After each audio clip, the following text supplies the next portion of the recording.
Welcome to the Master Moneymaker. Come with us on the journey of mastering money.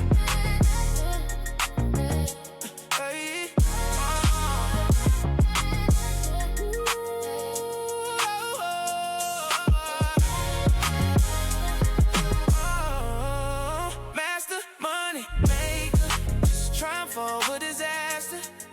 Let's live out our making, receiving wisdom from the master. We call it M3, come and lock in and see. Master money maker, it's him, you and me.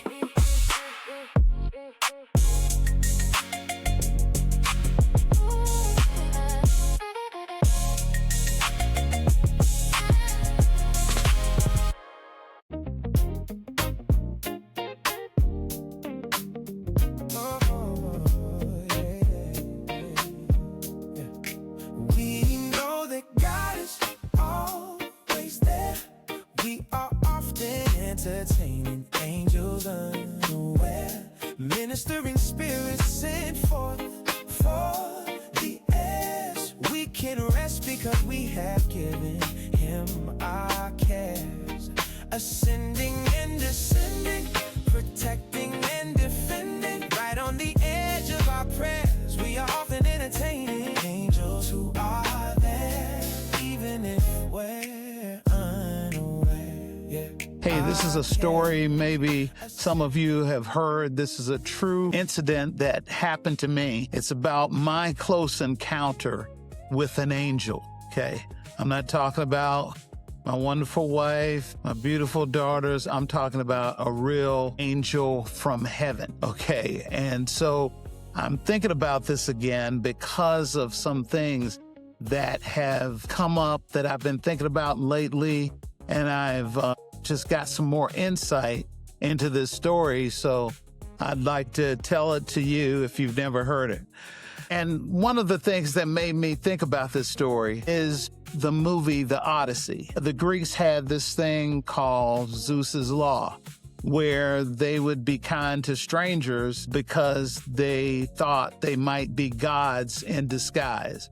Well, of course, that comes over from Christians from the New Testament when Paul instructs us in Hebrews 13:2 to be careful how we entertain strangers because we might be entertaining angels unaware. This is something that happened to me, okay? And I'll tell you about it. Let me give you the background first. When I graduated from Georgia Tech, my parents came over because I had a lot of stuff to take home. They drove our motor home to Georgia Tech. So I loaded most of my stuff in there and they left before me, I think a day before me. And then the last night I was there, I spent time with a girl I was dating at the time. And really, because in life I'd seen this happen, I thought I would never see her again. So I wanted to spend this last time with her. She went to a party with me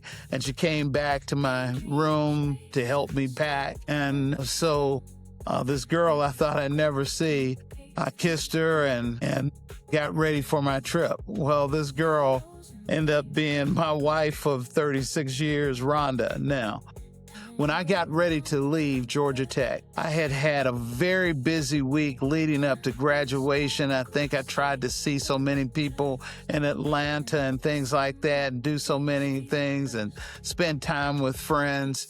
And finally, I hadn't packed everything I needed to. One of the final things I did, Rhonda came to the room and kind of helped me pack a little bit. And we said our goodbyes, and that was really late. We had stayed up really late that night. I was planning to go home, drive home the next day. So I start out in my car. It was a Volkswagen Dasher at the time.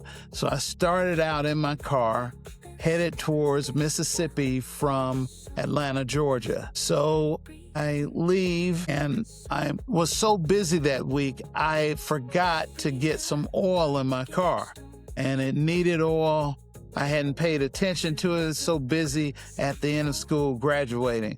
So I'm headed down Highway 20 from Georgia to Mississippi. I get to Alabama and I come through Birmingham, and then I'm in a kind of rural area, and I'm driving my car and I hear something go boom under my hood of my car, and it scared me, and the car started smoking, started slowing down, and I was right near a ramp.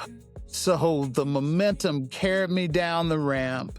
I turned on the side of the road, and I was off the ramp. I didn't see anything around me, but I was exhausted. So I thought, I'm going to have to walk somewhere, get some help. This was before cell phones, and so I didn't have a phone. I knew I was going to have to probably walk a couple of miles to get to somebody, and I was so tired, I thought I'd catch a nap first, then head out on my trek, either back towards the highway or try to see what's down. But remember, I'm in Alabama in the 80s, in the early 80s. And a couple of years before that, I had been shot at after I got gas in rural Alabama and got back into a van with some other folks. So I actually got shot at there. So I wasn't too keen on being in the middle of rural Alabama, and I heard this explosion under my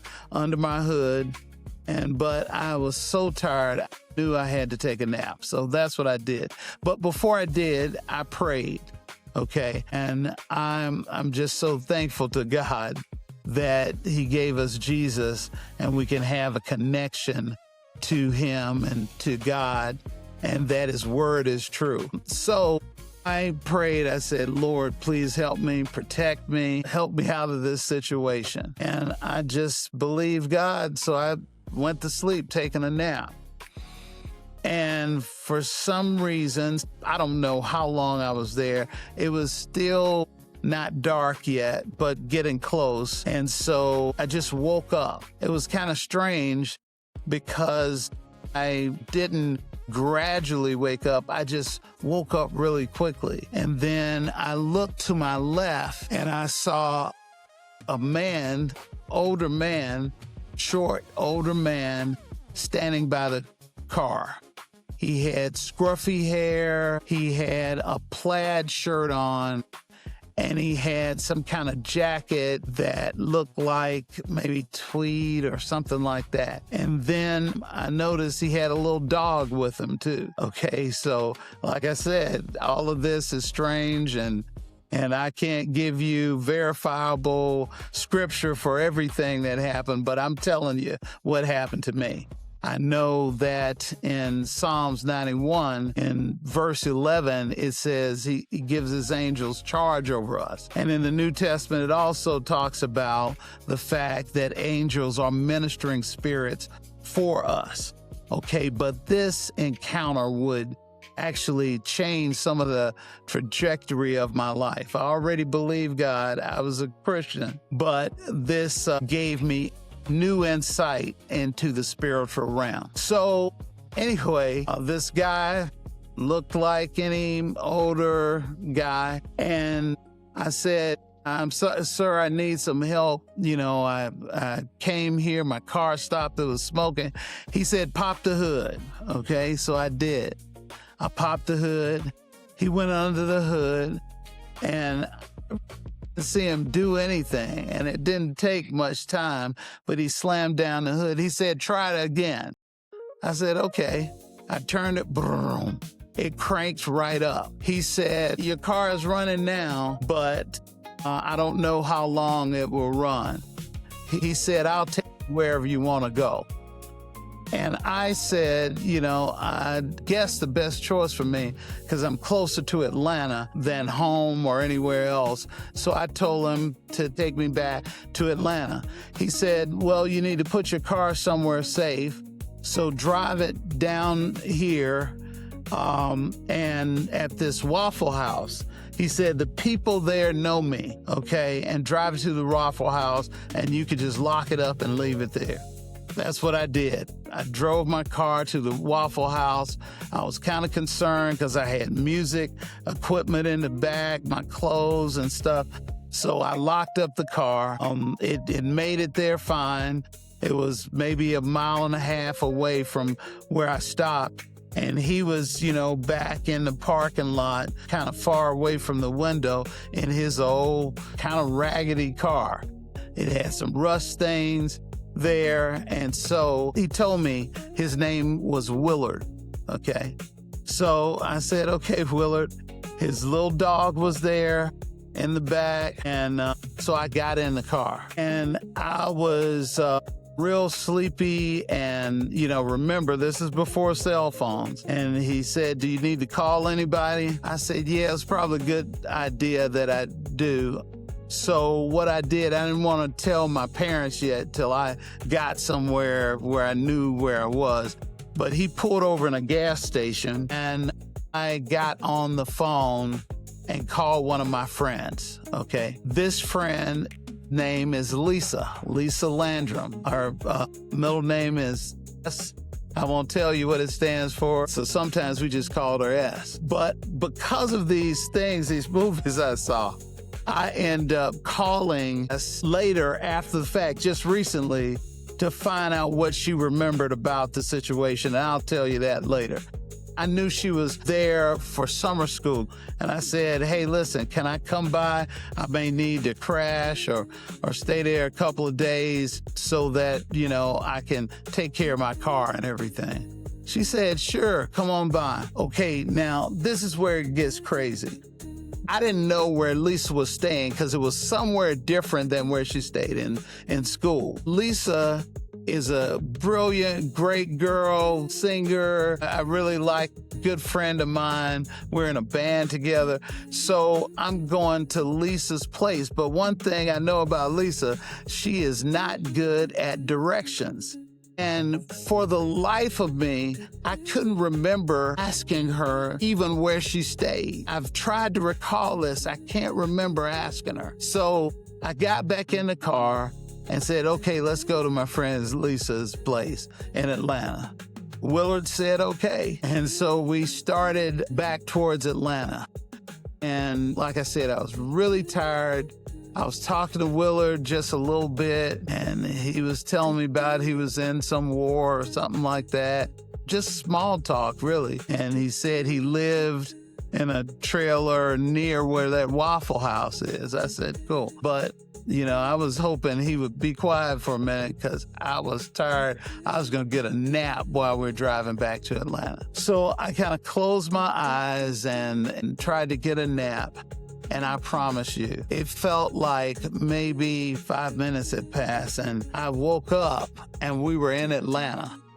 This is no joke. Maybe I could have just not understood the time that it took because I was so sleepy or whatever, but it's a lot of things about this story that are kind of strange, but everything I'm telling you is true. So I come back, we get in Atlanta. Willard pulls up to Lisa's apartment. I think she and her girlfriend, she was staying there with a couple of girls. They were on the porch or something like that. And they came down. I hadn't gone to this apartment ever, because Lisa lived somewhere else during school. But she and I think one or two of her girlfriends came down. I know she came down. And I introduced her to Willard. I said, Lisa, this is Willard. He brought me back. And I said, man, I don't have a lot of cash or anything with me. But listen, I really thank you. I just pray that God blesses you. And you just did a awesome thing. Thank you for your help. I don't know what I would have done without you, Willard. And I gave him a big hug, and Lisa gave him a hug too. I verified this when I called her recently.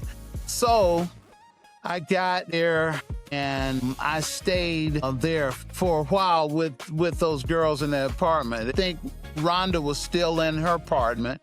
I didn't want to go back there because we had such a sweet ending to our time together in college, and I just didn't want to mess that up. I gave her a sweet kiss, and I remember that. So I stayed with these girls for a while, and I cooked pretty good, so I was cooking meals, and they didn't want me to go at that point. So I was crashing on Lisa's couch, cooking meals with all these girls, and it was fun. It was fun. So we hung out for a while, but I had to take care of this car. Remember, Willard brought me back, and so I found a tow service that I thought would try to fix my car, and they had a guy that would carry me back down to Birmingham. The way to find the spot was this Waffle House. So I knew the exit for the Waffle House where my car was. We got there, and I didn't really have much interaction yet with the people in the Waffle House. So this guy, hooks up my car. I think me and him even push it back or something, or he pushes or something. I get my car where he could hook it to get a tow, okay, with all my stuff in it, okay? Everything was fine, and this probably was like 10 days after I was there. So I rode with him, like I said, and he brought me back to Atlanta. Okay, so we go to his shop, and I'm like, dude, how much is it gonna cost to get this car back running again? I said, when I was driving it, I heard this big explosion. Boom. How much is it going to cost? And while he was checking it out, I was in the office, and I'd come back out there for him to talk to me. He said, I just want to know, how did you get your car from the road to the Waffle House? I said, I drove it. He said, no, you didn't. I said, yeah, this guy named Willard helped me. He did something under the hood. I don't know that much about cars. So he did something under the hood, and I drove it back to this Waffle House. I showed you where my car rolled off the highway just by momentum, and where this Waffle House was, maybe 1.5 miles away, and you couldn't even see it from where I was. I said, I drove it to the Waffle House. He said, you didn't. I said, come on, guy, what do you mean?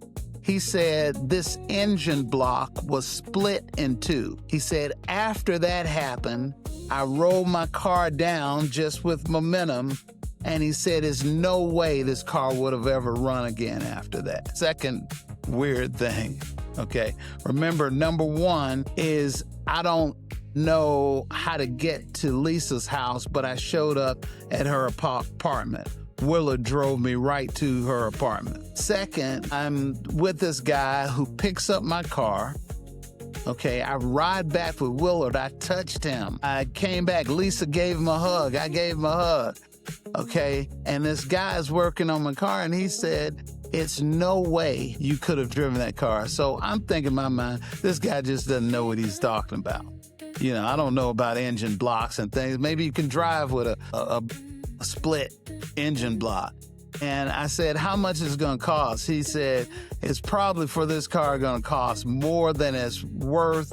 You're going to have to get a complete new engine, and he started telling me all the technical things I'd have to do. I said, what can I do? He said, I can check with the guy, see if he'll buy it for junk. I'm like, for junk? Man, so I think I had that car maybe 3 years, and that's what happened. So I end up working out a deal with the guy who owned the place, and I asked him for a second opinion. How much would it take? And he told me about how much, and it was almost as much as we paid for the car, or close to it. I'll sell it to you. And I think sold it to him for $400 or something like that. Okay, yeah, that's what happened. And I end up going back to Lisa's place and staying there a little bit longer till I figured out how to get home. I think my parents bought me a plane ticket. So I packed up part of my stuff. I left some of it at Rod's house. Great keyboard player I played with, we had a group called Friends Inc., EQ, Brett, Lisa, I think Angie, me. It was fun, our college band. And we still kind of talk on a chat together now. And so anyway, I leave my stuff, my equipment with Rod. I take what I need to, fly back to Mississippi. Okay. I already had a job. I think they had already given me a big bonus to start off the job. This is how I came to North Carolina. The job was in Wilmington, North Carolina, working for Corning Glass, okay, which is the fiber optic division. So, first things I did, I had my dream car on my wall in my dorm motivating me to graduate. And so, as one of the motivating factors.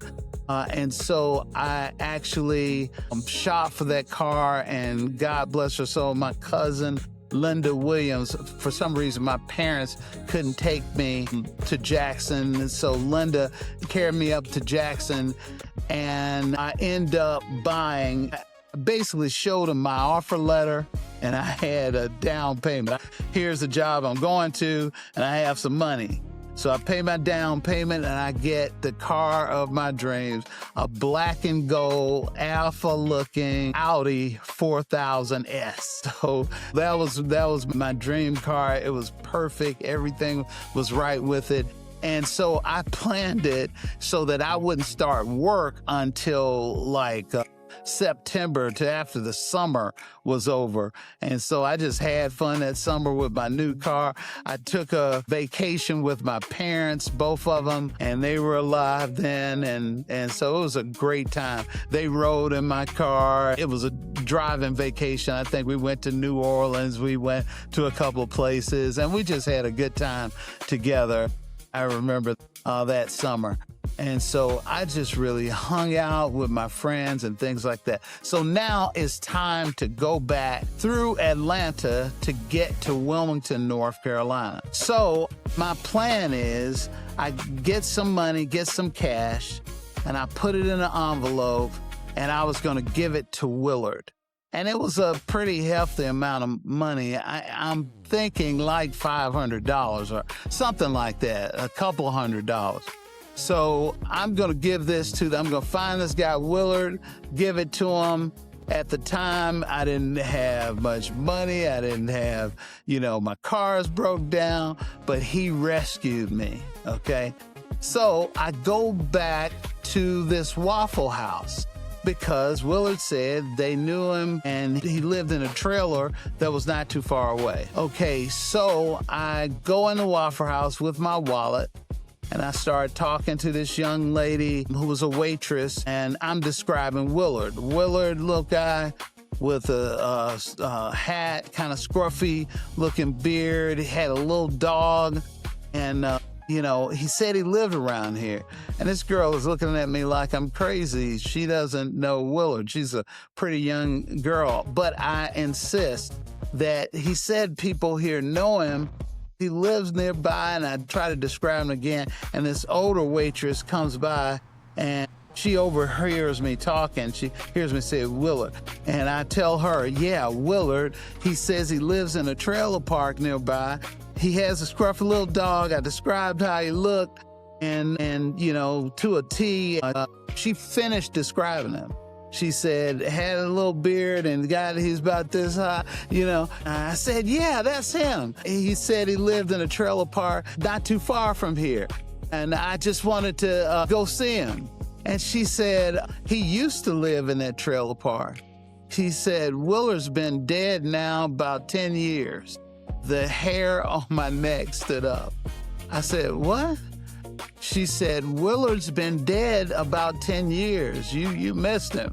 He said, that place is kind of grown over now, and Willard's not there. I remember the little dog. I knew Willard.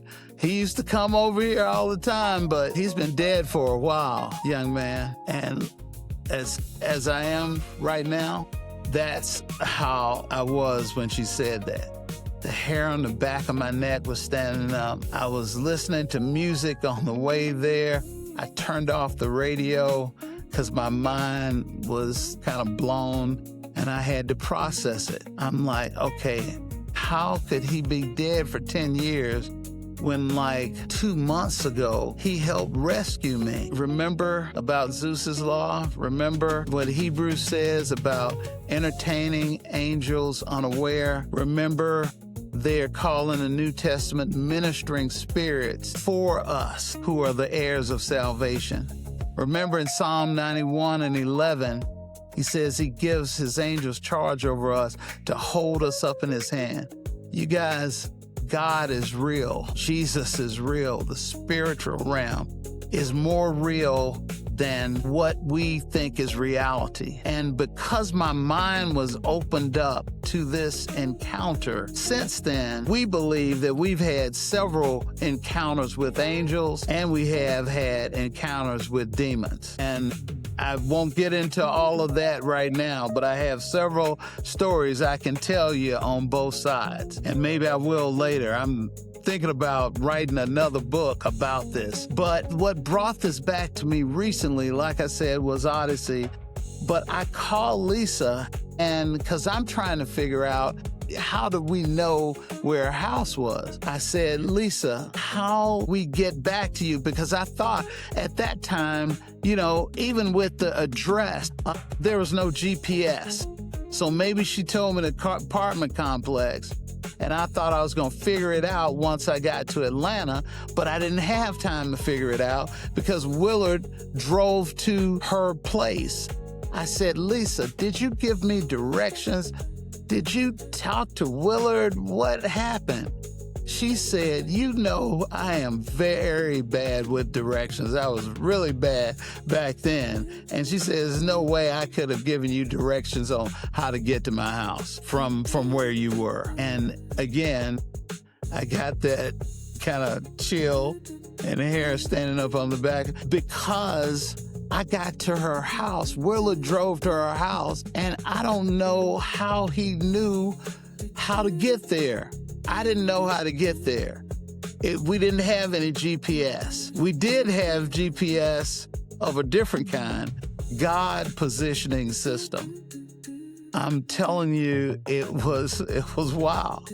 So I just want you to remember about this encounter, several parts of it I can't explain. I tell you what, because he had his dog with him, it really gave me some comfort that when we had great dogs, we had Candy, we had Max, and I'm getting teary-eyed about them. We had those dogs. But the reason why I had comfort when they died, and, you know, was because Willard had his little dog with him. And so I don't know how all this works. I don't know about dog angels, never, you know, but I'm telling you, Willard had this dog, and these people, he either used a persona of somebody. I don't know how all that part works. I just know the Bible talks about angels and God protects us. And I know I had this encounter with a real live angel named Willard. There's no way you can explain some of the stuff. How I drove the car with the engine block busted. How I didn't hear Willard come up. He almost appeared at my window and I woke up instantly when he was there. He didn't say anything. I just woke up and saw him coming towards the car. I drove with him and the trip back to Atlanta, and I know I've driven that trip many times, but it was like after that gas station, which was right near Birmingham, because I'm trying to call somebody to see if I could stay with them, I went to sleep what seemed like minutes. And I think I was maybe 2 hours away from Atlanta, outskirts of Atlanta. But it seemed like in 2 or 3 minutes, we were in Atlanta, definitely, and he drove straight to Lisa's apartment. And so I don't know about you, but it just gives me great faith and comfort. Quote Psalm 91 all the time, and I think about Willard when I get to verse 11. And just know that God is real. He cares about you. He's not mad at you. He loves you more than you can know. And as I think about this, I just am overwhelmed by the love and the grace of God to rescue me in that way. And so any of you who are listening to this, I'm sorry about it being so long, but I wanted to give the details. It may be times in your life, and I want you to think back when something happened, somebody helped you, somebody came out of nowhere, somebody you didn't know did something for you. I'm telling you, you might have entertained angels unaware. So that was my close encounter with an angel. Hey, thanks for listening. I just wanted to share this. I felt like the Lord wanted me to share it.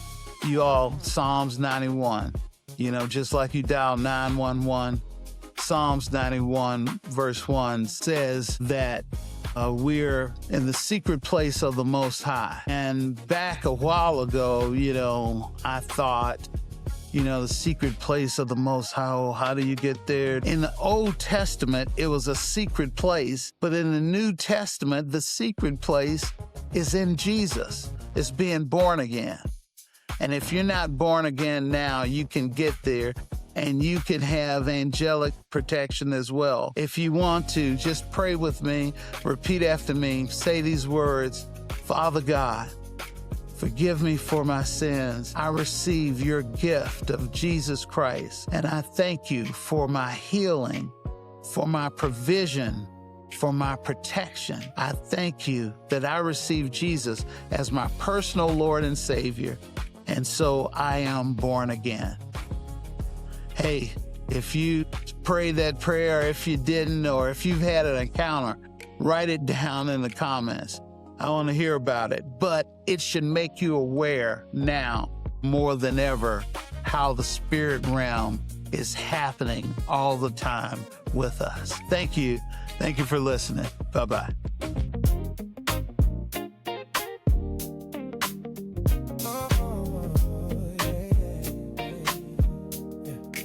We know that God is always there.